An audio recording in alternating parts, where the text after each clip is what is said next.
Three specific mistakes and failures I anticipate firms will make in the next 6 months is first, copy and paste due diligence. Firms may rely on competitors' token lists instead of conducting their own independent assessment.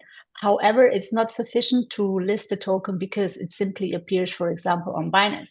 Licensed firms must conduct their own independent suitability assessment, taking into consideration factors such as token characteristics, technology resilience, liquidity and market size, as well as regulatory status in other jurisdictions.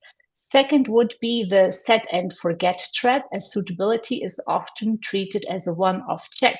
However, the new rules require ongoing monitoring at least every 6 months. A token that is suitable in January may become unsuitable in just a few months because of governance issues or liquidity collapse. And the third one would be governance mismatches.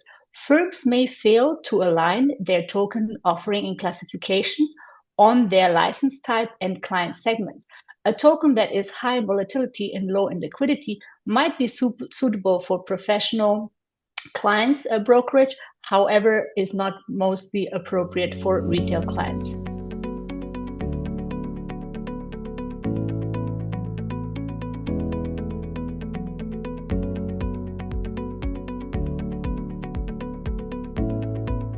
In my experience, being licensable is about having the right frameworks in paper, while being auditable is about proving that those frameworks actually work in daily operations.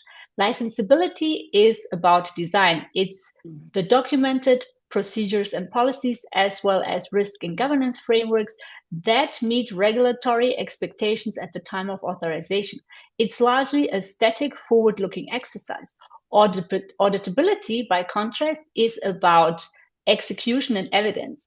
It is the consistent application of those policies, procedures, and frameworks, as well as documented decision-making processes and operations that function under real market conditions. This is rather a dynamic, retrospective, and evidence-based assessment of actual behavior. And this is what ultimately determines if a firm can successfully and comfortably operate under continuous regulatory scrutiny. Sygnum, for instance, which is the first regulated digital asset bank in the world, got the banking license from the Swiss regulator FINMA in 2019 in August, only started onboarding clients after getting the banking license.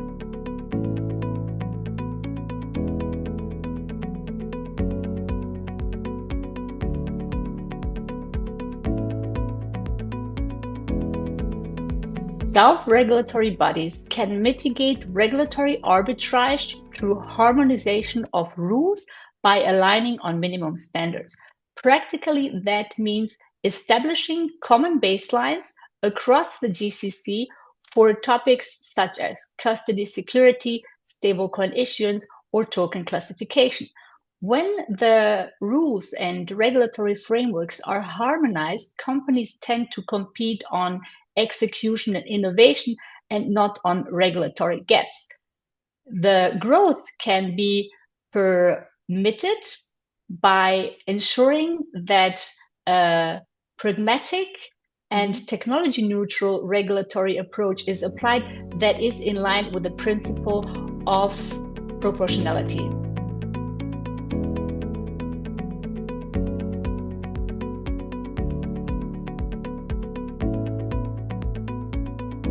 The viable sequence is governance first, then anti-money laundering second, and custody last.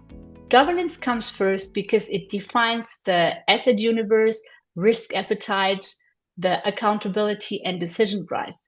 Without that, neither AML nor custody can be applied effectively. Second comes AML, but it needs to be embedded in the operational model from day one, not layered after products are built.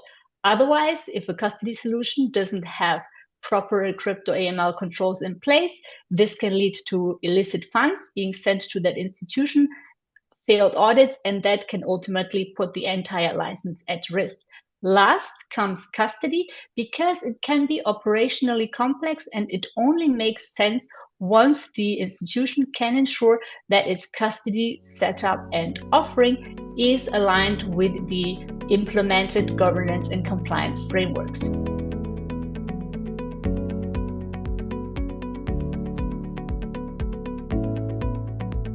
If I had to pick one indicator that signals systemic risk in the Gulf, it would be definitely the quality of licensed entities. Aggressive marketing and weak custody are normally symptoms. Systemic risk emerges when licensing standards erode, supervision becomes too permissive, or entities and companies with fragile frameworks, governance frameworks, and controls are allowed to scale. FTX, which was the second biggest crypto exchange by trading volume in November 2022, when it collapsed, is a clear example of that. In FTX's case, it was not a technology or marketing failure, but it was a failure in governance and risk management measures.